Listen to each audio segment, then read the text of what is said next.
It was a Tuesday, or maybe a Thursday, I don't remember anymore. What I do remember is the silence.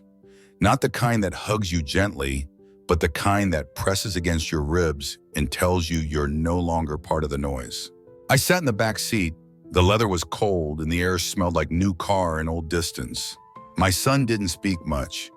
He stared ahead, both hands tight on the wheel, as if he were afraid the car would change its mind and turn back.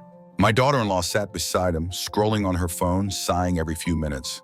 Not in pain, but in impatience. And me, I just watched the world move past the window. Familiar streets, then less familiar ones. Then trees I'd never seen before. No one asked if I was hungry. No one asked if I was cold.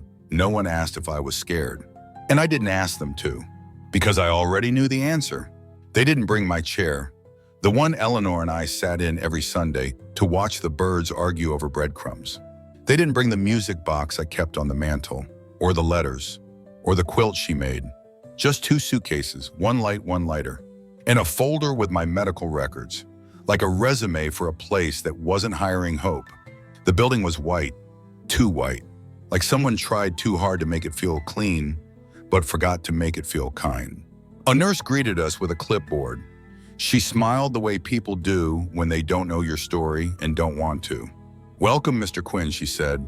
I didn't answer, not because I was rude, but because it didn't feel like I'd arrived anywhere. It felt like I'd been dropped off. My son kissed my forehead. It was quick, mechanical, like he was punching a time card. He said, "You'll be safe here, Dad." But I heard, "We don't have room anymore." I wanted to ask him something, anything. "Do you remember when you broke your arm and I stayed up all night just holding your hand? Do you remember the night your mother died and I was the one who made you eat? Do you remember my birthday last year? Do you remember me?" But I said nothing. I just nodded, like I understood, like I forgave, like I wasn't folding in on myself. The room they gave me had one window, one bed, and a chair. Just one. That chair stared at me like a question. "Who will sit with you now?" The nurse helped me unpack. T-shirts I barely wore, pants too loose, a framed photo of Eleanor that they tucked beside the lamp without even looking at her. And then she said something I'll never forget. "Most residents adjust in a few weeks, like grief has a deadline, like abandonment has a schedule." That night I lay in bed and listened, not to voices but to emptiness. A hallway too wide, footsteps too soft, doors that didn't creak because creaking would have felt too human. I missed the sound of the refrigerator humming, of Eleanor's slippers against the tile, of my son laughing from the next room when he was still small enough to believe I could fix everything. I missed being needed. At breakfast the next morning, no one sat with me. They said it was because I was new, that people needed time to warm up, but I knew the truth. The elderly don't fear death. They fear being forgotten before they've even gone. A man coughed 2 tables away. His head hung low, like even his neck was tired of holding memories. A woman stirred her oatmeal but didn't eat. She stared at the wall like she was trying to find a face in the paint. And me? I ate quietly, chewed slowly, because sometimes that's the only thing you can control. Later, the staff gave me a tour, a library no one visited, a garden with more weeds than flowers, a television room where a woman argued with a game show host who couldn't hear her. They smiled as they spoke, but their eyes were tired of pretending this was a place of peace instead of postponement. I found a bench near the edge of the garden, sat down, watched a squirrel dig a hole with more purpose than most people here had left. And I whispered, "I'm still here," not to the squirrel, not to God, but to myself. To remind me, because when you're put away, it's easy to forget that you still exist. A week passed. My son didn't call, not once. And still, each night I wrote a letter. To him, to Eleanor, to the boy I used to be. Letters I'd never send, but needed to write. Because sometimes the page is the only one that listens. On the 10th day, I woke up earlier than usual. Not for a doctor, not for pills, but because a bird landed on my windowsill. It chirped once, looked at me, then flew away. And for some reason, I cried because it came, because it noticed, because it left. But not before looking back. Maybe that's all we really want. Not to be held forever, not to be kept, just to be seen, to be remembered on our way out. So this is the day they brought me here. But I refuse to let it be the day I disappeared. I am not a burden. I am not a bed number. I am not a note on a clipboard. I am still a man, with stories, with breath, with worth. It was the only thing in the room that didn't belong to the institution. Not the bed, not the pale curtains, not the linoleum floor that never stopped squeaking, not even the mirror that seemed to shrink me each time I looked into it. But the chair. The chair was different. It sat quietly in the corner of the room, straight-backed, dark wood, cushion faded from years of someone else's weight. It didn't match the rest of the furniture, which was all plastic and lifeless. This chair had dents, scratches, stories. On the day I arrived, I barely noticed it. I was too consumed with trying to shrink, to make myself smaller, less visible, less in the way. But as the days wore on, as silence became a roommate, I began to see it, not as furniture, but as a presence. Every afternoon after lunch, when the hallway fell into its quiet lull, I would sit on the bed, back against the wall, and look at the chair. Sometimes I imagined Eleanor sitting there, legs crossed, reading a book she would never finish, smiling at some memory only she could access. Other times I pictured my son, 17 again, still laughing with his mouth wide open, still believing I was a hero. But most of the time, the chair remained empty, just as it was meant to be. I never moved it, not an inch. It had found its place long before me. I was the guest. All I did was notice, and slowly that noticing became ritual. One morning I woke earlier than usual. The hallway was still asleep. Even the fluorescent lights hadn't flickered on. I poured myself a glass of water, turned toward the chair, and for the first time, I spoke. "Good morning," I said. My voice cracked a little, not from emotion, but from disuse. It startled me, how loud it sounded in a room made for whispers. I half expected someone to hear, to knock, to ask if I was all right. But no one came. And somehow that was a relief. I started talking to the chair more after that. Just little things at first. "Cold this morning. Lunch was terrible. They forgot my pill again." Simple, pointless. But it wasn't really about the content. It was about the connection, even if it was one-sided. On the 5th day, I placed a cushion on the seat. Nothing fancy, just a faded red pillow I'd found at the edge of the common room. I brushed the dust off, set it down carefully. "There," I said, "now you're comfortable." That night, I had a dream. Eleanor was sitting in the chair. She didn't speak, didn't move, just looked at me. Not with pity, not with sadness, just presence. When I woke, the room felt fuller, as if someone had exhaled life into the corners. I told Clara, the nurse who checked my vitals every morning, about the chair. She smiled. "Some of the residents give names to things," she said. "I haven't named it," I replied. "I just listened to it." She didn't laugh. She just nodded and gently said, "Then I hope it listens back." On day 12, something strange happened. I was reading, or trying to anyway. The words wouldn't settle, and then I heard it. A creak, a soft one, from the chair, like someone shifting their weight. I looked up. It was still empty, but the feeling remained. I didn't speak that day. I just watched, waited. And in that waiting, something softened inside me. It's hard to explain to someone who's never been lonely in a crowd. But sometimes an empty chair can feel like a hug, like a space held open just for you. I began leaving the window open, just a crack, so the wind could pass through, so the chair would never feel too still. So maybe, just maybe, someone I loved could find their way back to it. By week 3, I started writing again. Not letters this time, but memories. The first time I held my son, the smell of Eleanor's perfume, the way the stairs creaked at home, second one from the top. I wrote them all, not for anyone to read, just so they wouldn't disappear. I placed the notebook on the chair each night and said, "You remember this for me, will you?" It became our rhythm. Each day I gave the chair something, a thought, a sweet eye, a folded note. Each night it gave something back, not answers, but space. I began to realize the chair wasn't waiting for someone else. It was waiting for me. Not the man I had been, but the one I was becoming. Someone quieter, still broken, but mending. One memory at a time. And then one day, someone knocked. It wasn't staff. It wasn't a nurse.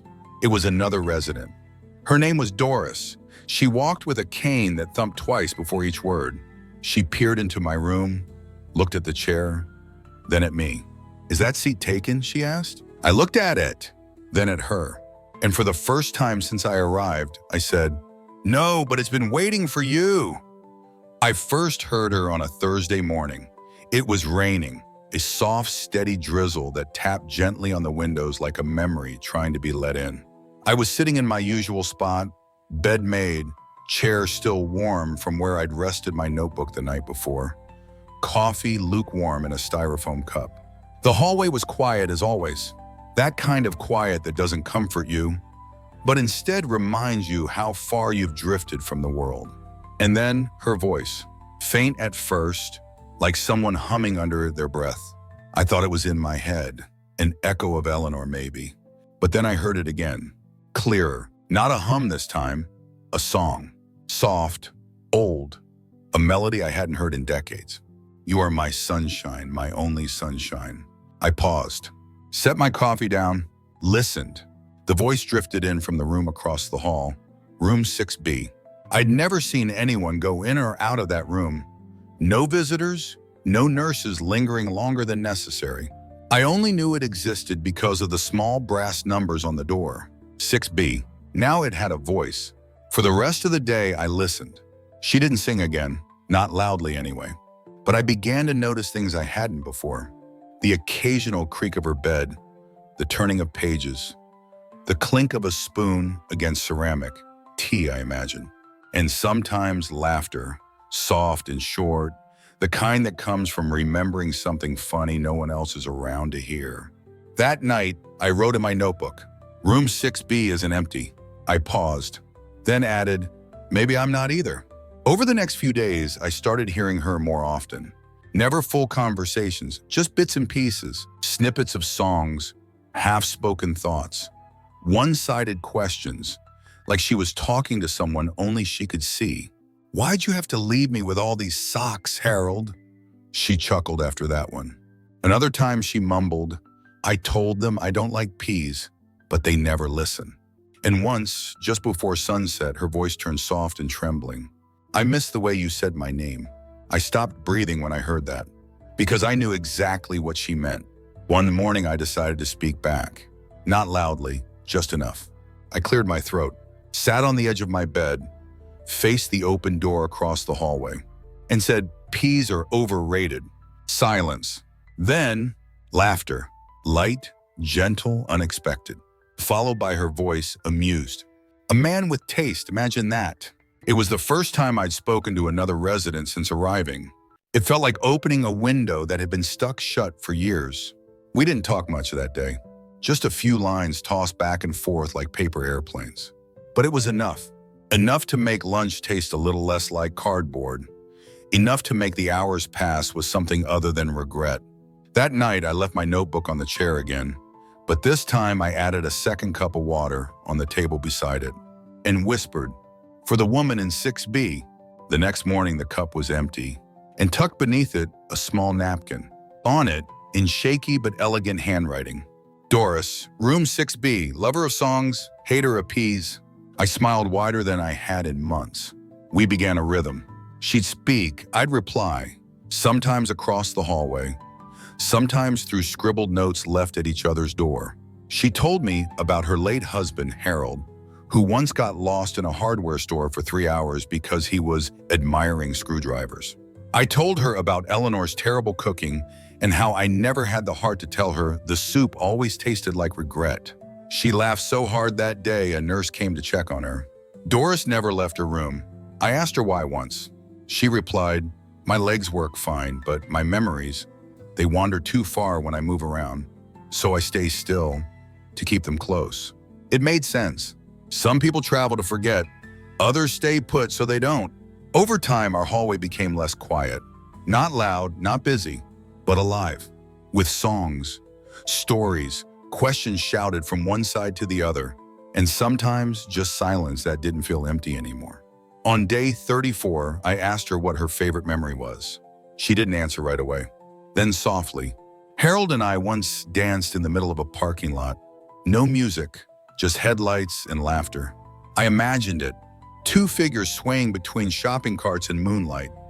Love not needing a stage, just space. I told her mine. Eleanor and I got caught in a thunderstorm once. She laughed so hard she dropped the groceries.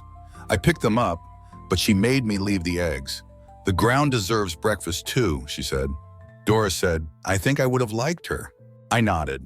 She would have liked you more. A few days later, her room was quiet. Too quiet. No songs, no muttering about peas, no paper airplanes of words across the hallway. I waited, watched. Hours passed. Then a nurse emerged, holding a tray and shaking her head. My heart clenched. But that evening, a knock on my door. Not staff, Doris, leaning on her cane, smiling like the sun had forgotten it was allowed to shine again. You didn't think I'd disappear without meeting my pen pal, did you? I invited her in, helped her sit in the chair. It creaked under her, but not in protest, more like a sigh of welcome.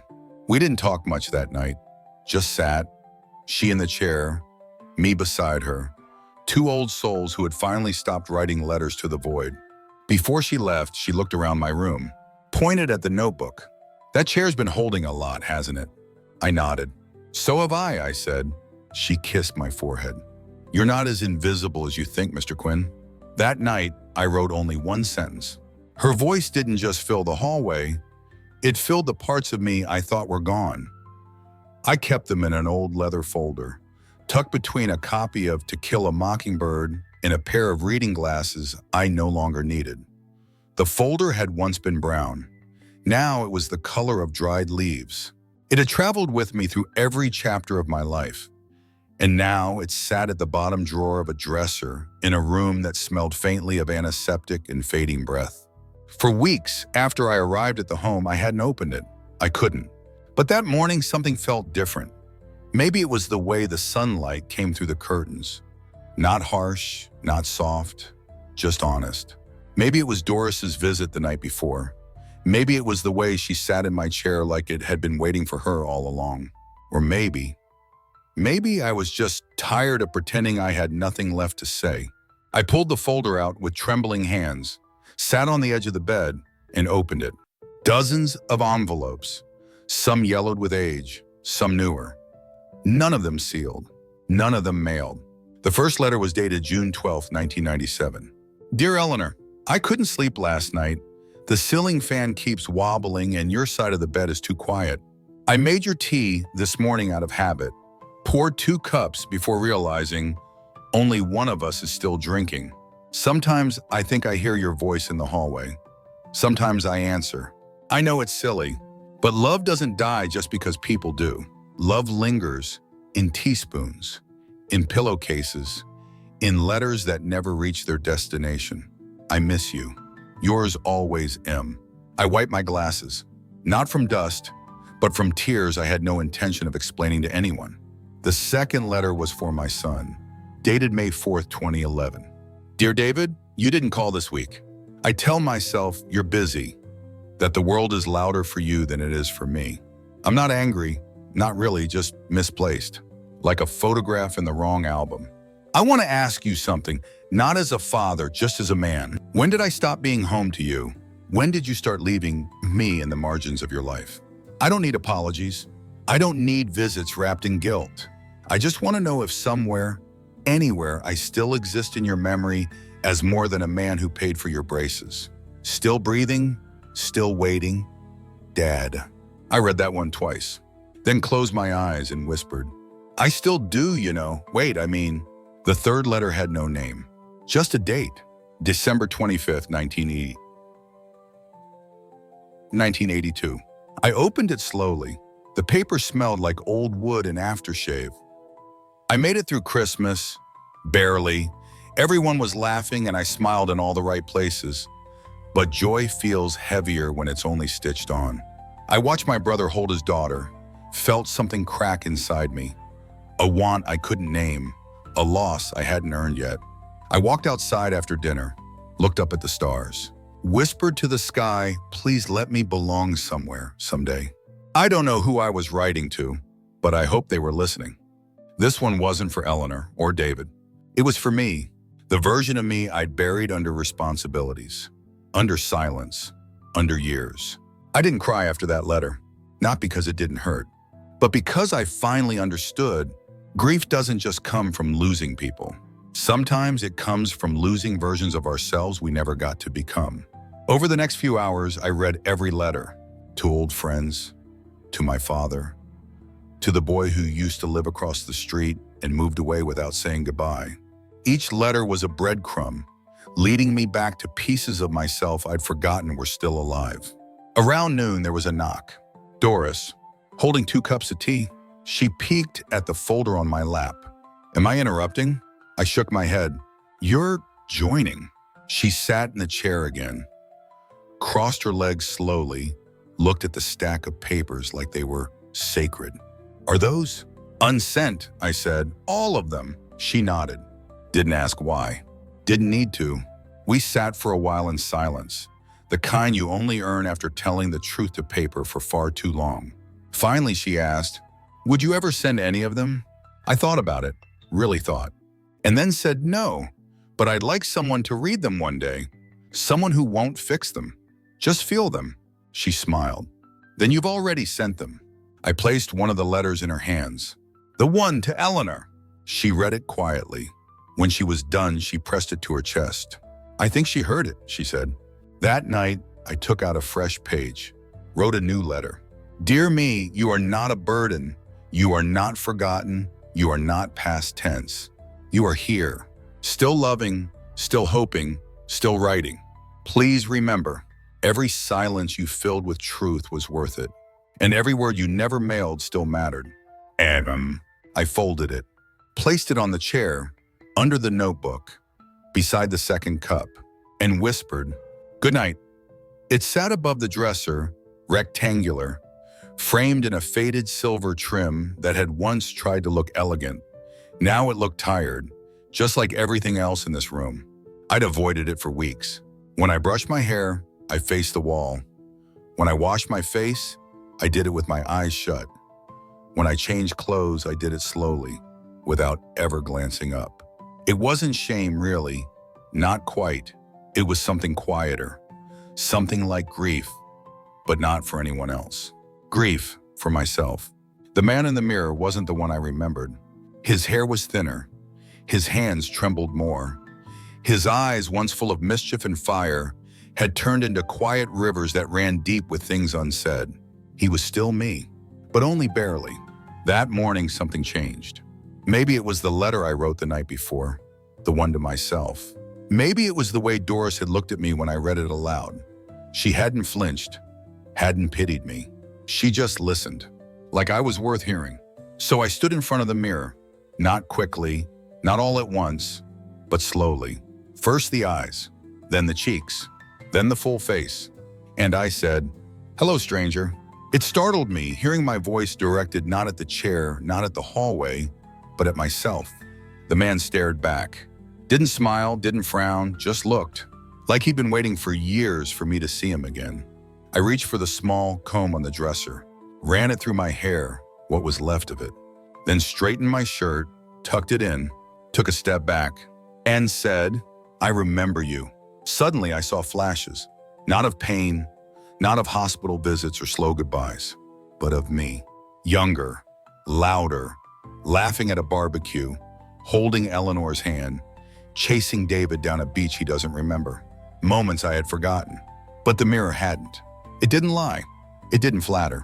It didn't soften what had changed. But it reminded me of something I hadn't dared say aloud.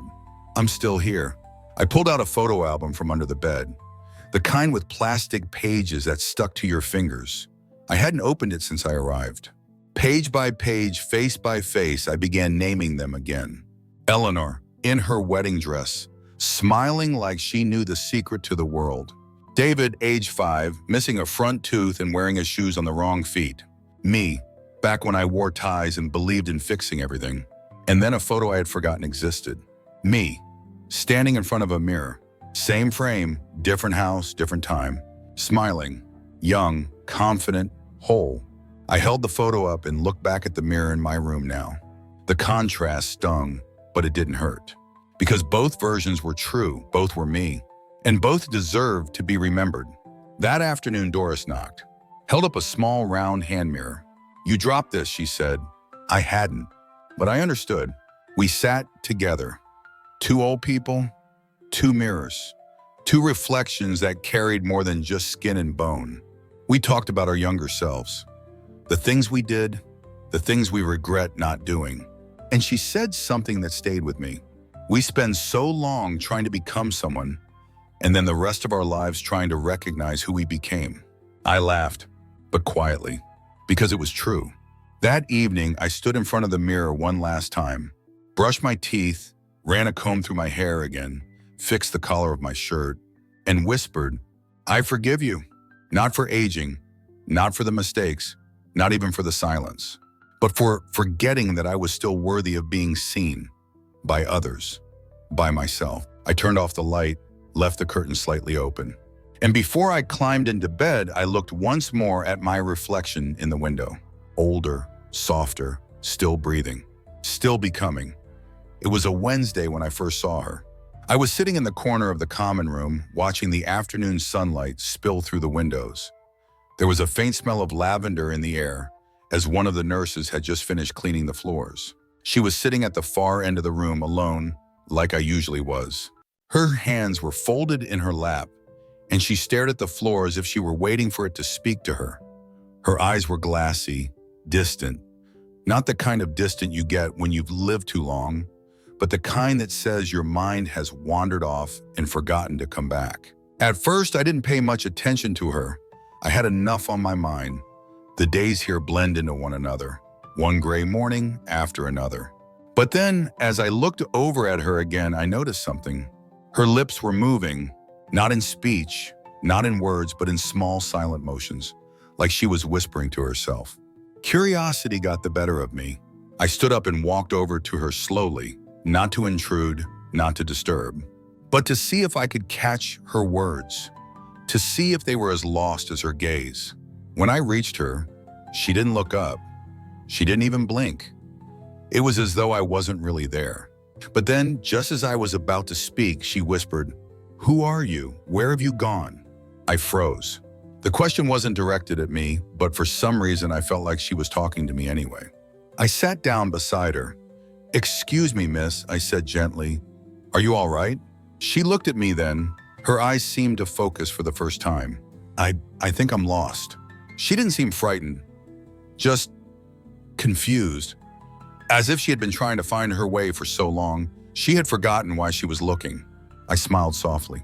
"Well, we're all a bit lost here, aren't we?" She smiled back, but it wasn't a smile of recognition. It was more like the quiet acknowledgement of two people trying to figure out the same puzzle. After a moment, she spoke again. This time, her voice was clearer. "I used to know things, people, my name, but it's all blurry now." I nodded, trying not to show the sadness that crept into my chest. "Do you remember anything about who you are?" I asked. She blinked as if she was searching for something just behind her eyes. For a long time, there was silence. Then, almost as if the words had finally found their way, she said, "I used to be someone's something, a wife, a sister, a mother, but I can't remember now." There was a pause, and I couldn't help but feel the weight of her words, because I understood. Not in the same way, but in a way that was deep and familiar. When you reach a certain age, you begin to realize that the labels don't matter as much as the connections. But when those connections fade, you're left trying to remember who you were without them. She turned to me, her eyes soft but full of question. "What is your name?" For a moment, I hesitated. I wasn't sure if I wanted to tell her. I wasn't sure if she would remember, or if I would just become another fleeting face. But then I thought about it. "My name is Michael Quinn," I said softly. "I've been here for a while now." She smiled at me again, this time with a hint of recognition. "Michael, that's a good name."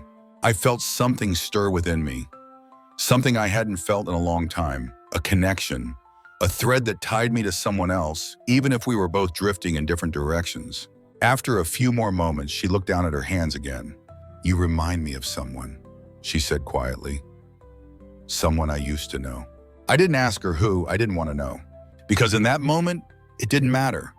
What mattered was that we were both here, in this space. And for this fleeting second, we weren't alone. Days passed, and I kept returning to her. Not every day, but often enough to make sure she knew she wasn't forgotten. We spoke about little things, the weather, the songs we used to love, the people who had faded from our lives. But we never spoke about names again. One afternoon, as the sun began to set and the air turned cooler, she surprised me. "I know your name," she said, her voice sharp and clear. I looked at her, surprised. "You do?" She nodded, her eyes locked with mine. "You're not Michael Quinn." I blinked, confused. "But I am." She smiled, a gentle smile that seemed to hold both sadness and understanding. "No," she said, "you're the man who sits beside me when I forget myself." The words hit me harder than I expected. She wasn't wrong, not really. "I'm the man who waits," I whispered, "the man who remembers." And in that moment, I realized something profound. We weren't just holding on to memories. We were holding each other in the spaces between the forgotten and the remembered. That night, I placed a cup of tea by her door, and for the first time, I didn't feel so alone. I've been waiting for him. Not for days, not for weeks, but for years. When I first moved into this place, I told myself it wouldn't be so bad. I'd gotten used to the loneliness after all. I had my memories, my routine, and I had my letters. But still, I kept the hope alive. Every Saturday, I would wait by the window, watching the world outside. The old man down the hall would shuffle by. The nurses would walk past with their carts. But there was always one thing missing: my grandson. He promised me he'd visit, told me in that eager voice of his, "I'll come see you every weekend, Grandpa. You won't be alone. I swear." He was only 10 when he said that, bright-eyed, full of dreams. I remember holding him on my lap, his small body pressed against mine, his hands too soft to be mine, yet just as warm. "I'll come visit you," he said, as if the world depended on it. And I believed him. I believed every word. The first Saturday, I waited, and waited, and waited. No knock on the door, no phone call, no message, just silence. I thought maybe it was a mistake. Maybe he'd gotten busy. Maybe something came up. I didn't want to burden him with guilt. So I waited until the next Saturday. He didn't come then either, or the next, or the next. Every Saturday, I'd put on my best shirt. I'd make sure my shoes were polished. I'd set the table as if we were having tea together. I'd place 2 cups on the table, one for him, one for me. And every Saturday, I'd watch the clock. 3 o'clock, 4 o'clock, 5 o'clock. No knock, no phone call, no sign of him. I used to walk down to the lobby, hoping I'd see him sitting there waiting for me. But he was never there. I'd return to my room, shut the door, and sit down in my chair. And I would ask myself, why didn't he come? Was it something I did? Something I said? Did he forget? I never asked him those questions. Never once did I pick up the phone and demand answers. I didn't want him to feel burdened. But that doesn't mean I didn't hurt. On the 4th Saturday, I took a walk down the hall, saw Doris sitting in her usual spot, her chair beside hers, empty as always. "Any visitors today, Doris?" I asked. She smiled softly, her hand resting on her cane. "No visitors for me," she said with the same sadness I'd heard in her voice before. We sat there together for a while, neither of us saying much. But the silence wasn't uncomfortable. It was the kind of silence that only comes from years of living. "Do you think they'll ever come back?" I asked her. She didn't answer right away. "They always say they will," she said finally. "But sometimes we just have to wait longer than we expect." I nodded. But waiting was becoming too painful. Each Saturday felt like another layer of weight added to my chest. I was starting to wonder if I'd ever see him again. One Saturday, I gave up. I didn't wear my nice shirt. I didn't put out the extra cup. I didn't check the clock. I sat by the window, my face pressed against the glass. The world moved on, as it always did. The trees swayed, the birds chirped, and I sat there wondering where he was. That evening, Doris knocked on my door. "Hello," she called softly. "Come in," I said. She came in with a small box in her hands. She placed it on my lap. "This was left for you at the front desk," she said. "It's from your family." I stared at the box, not knowing what to expect. I hadn't received a gift in so long. I opened it carefully. Inside was a framed photo of me and my grandson. It was from one of our last good days together. He was smiling. I was smiling. And beneath the photo was a note. The note said, "Grandpa, I'm sorry I haven't come. I've been busy. I know you've waited for me and I know I've disappointed you. But I'm still here. I think of you every day. I'll come see you soon. I promise. Love, Tim." My heart tightened. My eyes stung. Tim, my grandson. Finally I knew. He hadn't forgotten. He hadn't abandoned me. He was just lost in his own life. I sat there for a long time, holding the photo, holding the note. But I knew deep down that he would come back. He would. He promised. And that was enough for me. It was early in the morning when I heard the knock. Not the usual knock from a nurse or the cleaning staff. This knock was different. It came with urgency. It came with silence in its wake. I sat up slowly in bed, my body creaking like the old chair beside me. The door opened, and in walked the nurse I had gotten to know. Her name was Sarah. "Mr. Quinn," she said, her voice soft yet firm, "could you please come with me?" I knew then that something had changed. I followed her down the hall, past the empty rooms and the half-open doors, until we arrived at room 12A. Inside was Charlie. Charlie had been a fixture of the home since I'd arrived. He was a man of few words, a man who always seemed to be lost in thought. His hands were wrinkled, his eyes tired. He never complained. He simply existed in the spaces between people. But today he wasn't moving. Sarah turned to me. "Would you like to say goodbye?" I nodded, though I wasn't sure what I was supposed to say. There had been no real closeness between us. We had shared a few quiet moments, some unspoken understanding, but the bond between us, it wasn't a strong one, not like the one I'd once had with Eleanor, not like the bond I still wished to have with my son. I walked into the room. Charlie lay there, his body still, his chest no longer rising and falling, his eyes closed forever. I stood there staring at him, not in sadness, but in a kind of quiet acknowledgement. The years had stolen so much from him. He had forgotten more than he had remembered, and now he was free from the long, slow passage of time. He was free from the pain of the body. I sat beside him on the edge of the bed, just like I had done 1,000 times before. I didn't cry. I didn't speak. I simply sat there, my hand resting on the bed beside his. Charlie had taught me something in his silence. He had shown me that the small moments, the ones we take for granted, are the ones that shape us. I had spent my life waiting for something, someone, to show me the way. But in this moment, I realized I had already found it. It was here, in the quiet moments, in the absence of words. I didn't have to wait for my son. I didn't have to wait for a visit. I didn't have to wait for the world to come back to me. I just had to be here, present, for myself. Charlie didn't wake up.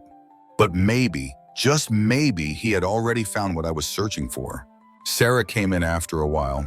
She placed a gentle hand on my shoulder. "You're welcome to stay as long as you'd like, Mr. Quinn," she said softly. But I knew it was time to leave. I stood up, touched Charlie's hand one last time, and walked out of the room. It was the first time I truly understood the meaning of death. Not as an end, but as a pause. For a long time after, I didn't speak to anyone. I didn't visit the common room. I didn't write any letters. I didn't even speak to Doris. I just sat in my room, staring out the window, watching the world go on without me. But eventually I came to realize that the loss of Charlie wasn't an ending. It was a beginning. I began to see the others more clearly. The residents in this home, they were all like me. We had lost something, yes, but we hadn't lost everything. We still had the stories. We still had the memories. We still had the capacity to love, to laugh, to remember. That afternoon, I went down to the garden. I didn't tell anyone where I was going. I didn't need to. The sun was beginning to set, casting long shadows across the flowers. I sat on a bench under an oak tree, watching the birds fly in and out of the branches. The air was cooler now, and the scent of flowers filled my lungs. For the first time in a long time, I felt peace. Charlie had left, but he had given me a gift I hadn't expected. A reminder. Life doesn't end with death. It simply shifts, it changes, it becomes something else. As I sat there, I realized I wasn't waiting for anyone anymore. I wasn't waiting for my son. I wasn't waiting for the past to come back. I was here, now living. And for the first time, I felt alive. It came in the mail on a Wednesday afternoon. It wasn't addressed to me. It wasn't even from someone I recognize. But when I saw it, something inside me shifted. The envelope was thick, crisp, unopened. It had a blue stamp on the front, and beneath the return address, a name that I hadn't seen in years. My son. I sat there holding it in my hands. The weight of it felt like 1,000 unspoken words. He hadn't written to me in months. Not since the last time I heard from him. Not since the promise he'd made, the one he'd never kept. I ran my fingers over the envelope. It was smooth, unfolded, untouched. I wanted to open it, but part of me feared what it might say. What if it was another apology? What if it was another excuse? Another reason why he couldn't visit? Another reminder of how I'd been forgotten? But I couldn't let it sit there. Not any longer. I tore open the envelope with shaking hands. The paper inside was white, but slightly creased at the corners. It was heavier than I expected. The writing on the page was neat, precise, almost too perfect. I sat back in my chair, reading it slowly. Dear Dad, I know it's been a long time. I've thought about you a lot, and I've finally realized something. I don't know when it happened, but I stopped being the son I wanted to be. I stopped calling, I stopped visiting, I stopped thinking about you the way I should have. You've been so patient, so understanding, and I don't deserve it, but I need to say this now before it's too late. I'm sorry. I've been selfish. I've been so caught up in my own life that I let you fade into the background. And I'm sorry for all the times I didn't call, for all the years I let pass. I'm not asking for your forgiveness, but I want you to know that I see you now. I see all the love you gave. I see all the things you did for me, and I will never take it for granted again. You've always been my dad, and you always will be, and I hope that when you read this, you'll understand that I'm still here, I'm still your son. Love, David. I put the letter down, letting it sink in. My first reaction was a wave of relief, the kind of relief that comes when you realize you're not as alone as you thought. When you find out that someone, even if they're far away, still remembers you, still wants to be part of your life. But then came the guilt, the nagging feeling that I hadn't done enough, that maybe I had waited too long. What if I had reached out sooner? What if I hadn't let so much time slip by, so many years of silence? I folded the letter carefully and placed it on the table. I sat there for a while, listening to the sounds of the hallway outside, the footsteps, the distant conversations, the life that moved on, even though I sometimes felt like I was standing still. Eventually, Doris came by to check on me. She saw the letter and, without asking, sat beside me. I didn't think he'd ever write, I said quietly. Doris reached over and patted my hand. You'd be surprised at how many people still care, even if they don't always show it. I didn't respond, but I felt the weight of her words settle in. I stared at the letter again, then at Doris. Do you think I should respond? I asked. She smiled softly. Only if you're ready. You don't have to do anything you don't want to, but you've waited a long time. Maybe it's time to let yourself be seen again. I nodded, still unsure of how to feel, but for the first time in a long while, I felt the stirrings of hope. I could finally hear the clock ticking again. I could feel my heartbeat steady. For the first time, I didn't just see the empty chair. I saw the person who had once sat in it, a man who still had something to offer, something to give. And for the first time, I felt like I wasn't just waiting for something to happen. I was living again. The day after I received the letter, I sat by the window. The sky was overcast and the air smelled like rain. The world outside seemed to move slower, as if it were holding its breath. I had read David's letter a dozen times. Each time I found new things in it, new spaces between the words where I could hear the silence he had left in our relationship. At first, I thought about ignoring it, putting it aside and pretending I never saw it, pretending that the years of waiting hadn't made me too tired to care. But then I remembered something Doris had said. Her words still echoed in my mind. Maybe it's time to let yourself be seen again. I looked down at the letter again. The ink had dried, but it still felt fresh. Still felt like something that could change everything. I had been waiting for something, for someone, for so long. I had waited for my son. I had waited for a visit that never came. And now, after all this time, he was asking to be part of my life again, to start over in a way. But was I ready? I hadn't spoken to David in so long. I had become used to the silence. I had filled the space with memories of the past, of Eleanor, of our home, of the life we once shared, but somewhere I had forgotten to leave room for the future. Was it too late to rebuild? Was it too late to forgive? To let go of the years that had slipped away without us? That afternoon, I took a walk in the garden. The leaves were just beginning to turn, a sign that change was on the way, whether I was ready for it or not. I thought about all the things I had missed, all the things I had never said, all the letters I had written but never mailed. And I wondered, was it worth it to keep waiting for a future that may never come? As I sat on the bench under the oak tree, I felt a sense of peace. For the first time in years, I didn't feel the weight of the past pushing me forward. I closed my eyes and for a moment, I let the world around me fade away.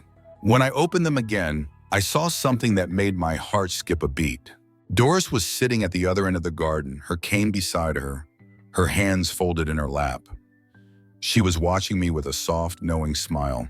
"Do you think it's too late to start over?" I asked, my voice barely above a whisper.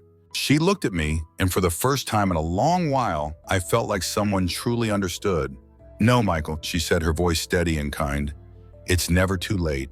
Not for love, not for family, not for second chances." I smiled, the first real smile I had in months. That evening, I sat down at the small desk by my window. I took out a fresh sheet of paper, and for the first time, I wrote a letter, not to David, but to myself. "Dear Michael, you've spent so long waiting. You've spent so long in the shadows, feeling forgotten, feeling abandoned. But the truth is, you were never alone. You've always had love inside you, and that's all that matters. It's not about what others did or didn't do. It's about what you choose to do now. You are still here. You are still alive, and that's enough. It's time to make your choice, and this time you choose yourself. With love, you." I folded the letter and placed it in the drawer. For the first time, I didn't feel a sense of loss. I didn't feel like I was waiting for something to change. I felt complete. The next day, I wrote to David. But this time, it wasn't just an apology or a plea for him to come visit. It was an invitation. "Dear David, I've received your letter, and I want you to know that I'm here. I'm still your father, and I still want to know you, even if it's been years since we last spoke, but I'm not waiting anymore. Come when you can, but know that I'm okay, and I'm waiting for the man you have become. With love, your dad." I placed the letter on the chair by my bed, and as I looked out the window, I finally felt ready to move forward. Not just for me, but for the people I still loved. Maybe I wouldn't see David that day, or the next, but the waiting had stopped. It was time for me to live again, and this time I wouldn't wait for anyone else to give me permission.